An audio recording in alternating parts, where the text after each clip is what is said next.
E se um gesto simples, num restaurante comum, pudesse mudar para sempre o destino de duas vidas que jamais deveriam se cruzar? Um bilionário habituado ao silêncio, um garçom que o mundo aprendeu a ignorar, e um menino que não sabia falar, mas ensinaria a todos o verdadeiro significado do amor. Essa não é só uma história sobre dinheiro ou sobre deficiência, é uma jornada sobre humanidade, empatia e decisões que reverberam para sempre. O céu nublado de São Paulo parecia refletir o vazio de Arthur Delmont, um bilionário da tecnologia que vivia em sua cobertura luxuosa em Higienópolis. Aos olhos do mundo, ele era um vencedor. Mas por trás da fortuna, existia um homem incapaz de se conectar com o próprio filho. Lucas, seu filho de 7 anos, tinha paralisia cerebral. Não falava, não andava, mas seus olhos diziam mais que 1000 palavras. Arthur, no entanto, preferia ignorar aquilo que não podia controlar. O menino era cuidado por enfermeiras, babás estrangeiras e especialistas. O pai mal falava com ele. Do outro lado da cidade, em um bairro simples da Zona Norte, Jonas, um garçom negro de 28 anos, saía de casa antes do amanhecer para trabalhar no restaurante de luxo Vicolo d'Oro. Era amado pelos colegas pela humildade e pelos clientes pelo sorriso constante. Seu maior tesouro era a filha Rafaela, de 5 anos, sua razão de viver. Naquela sexta-feira, Arthur decidiu, quase sem explicação, levar Lucas ao Vicolo.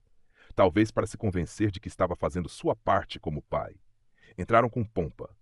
Jonas os recebeu com gentileza, mas o que o prendeu não foi o nome do cliente, e sim o olhar do menino, um pedido silencioso de afeto. Boa noite. Que tal algo especial para ele? Perguntou Jonas, olhando Lucas. Ele come o que for amassado. Não interaja, ele não entende, respondeu Arthur, seco. Jonas se ajoelhou ao lado do garoto, tirou um pedaço de pão do bolso e sussurrou. Esse pão é mágico. Só funciona quando alguém especial dá a primeira mordida. Lucas sorriu. Depois, Jonas voltou com uma sopa feita especialmente para ele e começou a alimentá-lo com delicadeza. Lucas sorria, olhos brilhando. Arthur observava, desconcertado. Nunca vira o filho daquele jeito. Sentiu algo que não conseguia nomear. Inveja, vergonha, dor. Naquela noite, sozinho em sua varanda, Arthur encarou o vazio. Pela primeira vez em anos, não pensava em lucros nem em estratégias. Pensava apenas na imagem de um garçom ajoelhado diante de seu filho. E se perguntou o que aquilo significava. A casa simples de Jonas estava em silêncio quando ele chegou. A luz fraca da cozinha iluminava o pequeno corpo de Rafaela, adormecida no sofá com um caderno no colo. Havia desenhado estrelas, planetas e um foguete, com uma frase ao lado. Quando eu crescer, vou alcançar o céu. Ele sorriu, mas o coração estava pesado. As contas continuavam se acumulando. O dono da casa havia deixado um novo aviso. Se o aluguel não fosse pago logo, eles teriam que sair. E agora, Rafaela tossia mais forte. O mundo parecia desabar em silêncio. Na cobertura de um prédio luxuoso, Arthur Delmont observava a cidade com os braços cruzados. Nada do que construíra conseguia preencher o que sentia desde a noite anterior. A imagem de Lucas, sorrindo para Jonas, havia se enraizado na mente dele. Aquilo o incomodava de um jeito estranho. Não era raiva. Era uma espécie de vazio que ele não sabia nomear. Pegou o telefone e ligou para o restaurante Vicolo d'Oro. Boa tarde. Gostaria de saber se o garçom Jonas está aí hoje. Hoje ele não veio, senhor. A filha dele está doente. Mas posso anotar algo? Arthur hesitou por alguns segundos. Depois disse com voz firme. Quando ele voltar, diga apenas: o Sr. Delmont quer vê-lo aqui no restaurante. É importante. No dia seguinte, Jonas apareceu mais cedo que o habitual. Uniforme limpo, postura firme, mas o olhar carregado de dúvidas. O gerente se aproximou. Jonas, o Sr. Delmont passou um recado ontem. Pediu para você encontrá-lo aqui hoje. Disse que era importante. Jonas engoliu seco. Algo dentro dele dizia que aquele encontro mudaria tudo. Logo viu Arthur sentado em uma mesa discreta. Não estava rodeado de seguranças, nem fingia superioridade. Estava apenas humano. Sente-se, por favor, disse Arthur, direto. O que o senhor quer comigo? Seu nome é Jonas, certo? Perguntou tentando conter a ansiedade. Ontem, meu filho sorriu para você como nunca sorriu para mim. Eu não sei o que você fez, mas eu preciso aprender, preciso da sua ajuda. Jonas ficou em silêncio. Pela primeira vez, um bilionário pedia algo que o dinheiro não podia comprar. Jonas encarava Arthur Delmont com cautela. Aquele homem era tudo o que ele jamais seria, rico, influente, rodeado de privilégios. E mesmo assim estava ali diante dele, pedindo ajuda como quem grita por socorro. O senhor quer que eu o ajude a ser pai? Jonas repetiu, tentando entender. Arthur assentiu, os olhos baixos. Eu tenho tudo, menos isso. Lucas. Ele não fala, não olha para mim. Ontem foi a primeira vez que vi vida nos olhos dele. E foi com você. Jonas respirou fundo. Pensou em Rafaela, em quantas vezes precisou ser pai, mãe, amigo e abrigo, tudo ao mesmo tempo. Ele nunca teve escolha, e talvez por isso soubesse amar com presença. O senhor sabe que não é assim tão simples, né? Disse Jonas, calmo. Criança não é uma máquina. Não tem manual. Por isso mesmo eu preciso de você. Só me diga o que fazer, insistiu Arthur. Pago o quanto for. Jonas levantou a mão, interrompendo. Não é sobre dinheiro, Sr. Delmont. Se for para ajudar seu filho, eu ajudo. Mas com uma condição. Arthur ergueu os olhos, surpreso. Me deixe trazer minha filha junto. Não posso deixá-la sozinha. E ela pode aprender tanto quanto seu filho. Arthur hesitou por um instante, depois assentiu. Está bem, começamos amanhã? Jonas acenou com a cabeça. Enquanto se levantava, lançou um último olhar sério. Mas entenda uma coisa, isso não vai ser confortável. E o senhor vai ter que ouvir verdades que talvez nunca escutou antes. Arthur, pela primeira vez em muito tempo, não sentiu vontade de controlar nada. Apenas respondeu com sinceridade. Eu estou disposto. Naquela noite, Jonas contou para Rafaela que iriam passar uns dias em uma casa diferente. A menina sorriu curiosa. Vai ter estrelas por lá? Talvez. Ele respondeu, beijando a testa dela. Mas sei que vai ter gente precisando de luz. E você tem muita. A mansão de Arthur Delmont era cercada por muros altos, seguranças atentos e jardins perfeitamente podados. Mas por dentro, tudo era frio. Os corredores amplos pareciam desertos, como se o silêncio morasse ali há anos. Quando Jonas e Rafaela chegaram, uma governanta os recebeu com certo desconforto. Não estavam acostumados a visitas que vinham do outro lado da cidade, muito menos de mãos calejadas. Lucas os esperava no jardim dos fundos, sentado em sua cadeira sob uma árvore. Seus olhos vagavam no vazio, sem foco. Rafaela correu até ele com naturalidade. Oi, eu sou a Rafa. Você gosta de estrelas? Lucas não respondeu, mas piscou devagar, como se algo dentro dele tivesse sido tocado. Jonas observava à distância, enquanto Arthur se aproximava. Ela não tem medo, comentou Arthur, surpreso. Por que não vê o que falta? Ela vê o que tem, respondeu Jonas com simplicidade. Nos dias seguintes, a rotina mudou. Jonas passava as manhãs ao lado de Lucas, ensinando Arthur a perceber detalhes que ele ignorava. A maneira como o filho reagia ao som da água, ao cheiro das flores, ao toque suave no ombro. Ele não é mudo, explicou Jonas certa vez. Ele só fala de outro jeito. Você precisa aprender a escutar o silêncio. Arthur tentava. Às vezes errava, perdia a paciência, sentia-se ridículo, mas não desistia. Em uma tarde nublada, Rafaela entrou no quarto de Lucas com uma lanterna e desenhou constelações no teto escuro. Agora você tem um céu só seu, disse sorrindo. Lucas olhou fixamente pela primeira vez. Seus olhos encontraram os dela, e então voltaram-se para o pai. Arthur paralisou. Lá estava o que sempre buscou, contato.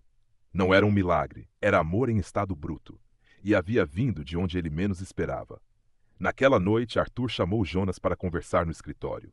Você está mudando a vida do meu filho e a minha. Como posso retribuir? Jonas pensou por alguns segundos e respondeu. O senhor pode começar mudando-a de mais alguém. O escritório de Arthur Delmont era revestido de madeira nobre, com prateleiras repletas de livros que pareciam nunca ter sido abertos. Jonas sentou-se de frente para ele, firme, mas sem arrogância. O senhor me perguntou como retribuir. Pois bem, começou Jonas. Há muitos como eu, como a Rafaela, vivendo à margem. Gente invisível, que só quer uma chance. O senhor tem poder. Pode fazer algo real. Arthur ficou em silêncio. Não esperava que a conversa tomasse aquele rumo. Estava disposto a pagar, a doar, a construir, mas não sabia por onde começar. Quer que eu monte uma instituição? Um projeto social? Jonas balançou a cabeça. Não. Comece ouvindo. Vá até lá. Veja com os próprios olhos. Sinta o chão que a gente pisa. O resto virá depois. Arthur respirou fundo. Pela primeira vez percebeu que dinheiro não comprava o essencial. Ele teria que descer do pedestal, e não era fácil. Nos dias que seguiram, Arthur começou a mudar. Deixou de lado algumas reuniões e passou a acompanhar Jonas em visitas a escolas públicas, abrigos, comunidades esquecidas pela cidade. Viu crianças como Rafaela, com sonhos enormes e oportunidades pequenas. Viu pais exaustos, mães sozinhas, jovens já cansados aos 15 anos. E em todos os rostos viu um pedaço do que faltava em si mesmo. Eles não precisam de caridade, precisam de presença, disse Jonas certa vez ao sair de uma creche improvisada. Arthur estava ouvindo, de verdade. Enquanto isso, na mansão, Lucas e Rafaela tornaram-se inseparáveis. Ela o desafiava com brincadeiras, mostrava livros, inventava histórias. E ele, aos poucos, começou a reagir. Um som aqui, um gesto ali. No olhar havia vida. Uma noite, Arthur entrou no quarto e encontrou os dois dormindo, lado a lado. A luz da lanterna de Rafaela projetava estrelas no teto. Ele se sentou no chão e pela primeira vez em muito tempo chorou. Não era tristeza, era alívio. Ele finalmente entendia. Não se tratava de consertar o filho, mas de se reconstruir como pai. Pouco a pouco, a mansão de Arthur foi se transformando. Já não era apenas uma casa de luxo, era um lugar onde se ouvia música, risos, histórias. Onde havia alma. Lucas agora ria com Rafaela, tocava objetos com curiosidade, imitava sons. E Arthur, paciente, aprendia a reconhecer cada pequena vitória como um milagre. Mas o verdadeiro milagre ainda estava por vir, e não seria nada fácil. Na volta de uma visita a uma escola em Paraisópolis, Arthur estava calado. Jonas percebia que havia algo em ebulição dentro dele. Você quer me perguntar algo? Pode falar, disse Jonas, direto como sempre. Arthur apertou o volante. Você já sentiu vergonha de ter nascido onde nasceu? Jonas não respondeu de imediato. Olhou pela janela, como quem busca algo no passado. Muitas vezes. Mas hoje entendo que a vergonha era do mundo, não minha. A vergonha é de quem fecha os olhos, não de quem sobrevive com dignidade. Arthur assentiu em silêncio. Ele estava começando a perceber quantas feridas carregava, mesmo escondidas sob ternos caros. Feridas da ausência, da pressa, do medo de parecer frágil. Meu pai nunca me olhou, confessou, quase num sussurro. E eu repeti tudo com meu filho. Mas agora está quebrando esse ciclo, respondeu Jonas. Isso também é ser forte. Numa noite de sexta-feira, enquanto Jonas arrumava a bolsa de Rafaela para voltarem para casa, Arthur se aproximou com um envelope. Conseguiu uma vaga para ela numa escola bilíngue. E também uma consulta com um dos melhores pediatras da cidade. Está tudo pago. Jonas olhou nos olhos dele. Por quê? Porque ela salvou meu filho, disse Arthur com a voz embargada. E você salvou a mim. Jonas hesitou, mas aceitou. Não esquece, isso aqui não é caridade, é responsabilidade. E tem que continuar. Arthur sorriu genuinamente. Eu sei, e agora é pessoal. Enquanto Rafaela abraçava Lucas antes de dormir, Jonas olhava ao redor. Ele sabia, havia entrado naquela casa como um estranho, mas estava saindo como algo raro. Um elo que transformou corações. O fim de semana chegou com uma novidade inesperada. Lucas disse sua primeira palavra. Foi um som suave, tímido, quase imperceptível. Rafaela estava ao lado, desenhando no chão com giz de cera, quando o ouviu. Ela parou, olhou para ele com os olhos brilhando e gritou. Papai Jonas, o Lucas falou! Ele falou meu nome. Jonas veio correndo, e Arthur, que estava em uma reunião no andar de cima, largou tudo ao ouvir os gritos. Ao entrar na sala, viu o filho tentando repetir com esforço. Ninguém conteve as lágrimas. Era mais do que um progresso clínico. Era uma ponte entre mundos. Lucas, até então preso em seu próprio silêncio, havia encontrado uma saída. E a chave foi o afeto, não a terapia. Naquela noite, Arthur convidou Jonas e Rafaela para um jantar especial no jardim. Luzes penduradas nas árvores, comida simples, mas feita com carinho. Tudo preparado por ele, sem empregados, sem luxo exagerado. Essa é a primeira vez que jantamos juntos como uma família de verdade, disse, olhando para Lucas, que segurava a mão de Rafaela. Jonas ergueu o copo com suco. As famílias que a vida monta, não o sangue. E aos encontros que mudam destinos. Completou Arthur. Após o jantar, sentaram-se sob as estrelas. Rafaela apontava constelações inventadas. E Lucas acompanhava com o olhar encantado. Arthur olhou para Jonas. Sabe, quando te vi naquele restaurante eu te subestimei. Vi só um garçom. Jonas sorriu de leve. E eu vi só um milionário arrogante. E agora? Agora vejo um pai tentando. Isso é mais raro do que dinheiro. Houve um silêncio bom, preenchido por gratidão. No dia seguinte, Jonas e Rafaela se despediram. Voltariam para casa, mas sabiam que algo tinha mudado. Laços invisíveis haviam sido criados. E naquele momento, Arthur prometeu a si mesmo. Eu nunca mais vou deixar meu filho andar sozinho. O quarto de Lucas estava silencioso. Arthur observava o filho dormindo, ao lado de um dos desenhos de Rafaela colado na parede, duas mãos se tocando entre um céu estrelado. Ele se lembrou do restaurante, da colher, do gesto. e de como aquele momento revelou um mundo inteiro que ele nunca havia enxergado. Um mundo de pessoas que existiam, mas que ele, com seus milhões, nunca tinha visto de verdade. Na manhã seguinte, Arthur fez algo inédito. Pediu que Jonas o levasse de volta à comunidade onde morava. Queria ouvir, ver, entender. Foram juntos, visitaram creches, casas sem saneamento, mães desesperadas por um diagnóstico para seus filhos. Em cada rosto, Arthur via um pedaço do que Lucas poderia ter vivido, se tivesse nascido em outro lugar. Na volta dentro do carro, em silêncio, Arthur disse apenas uma frase: "Isso não pode continuar assim." Na semana seguinte, Jonas recebeu uma ligação. "Quero fundar algo, não só doar. Quero estar presente." "O que tem em mente?" perguntou Jonas, desconfiado. "Um lugar onde crianças com deficiência tenham dignidade.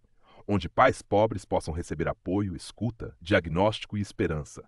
Um centro, com tudo que você lutou sozinho para dar a Rafaela.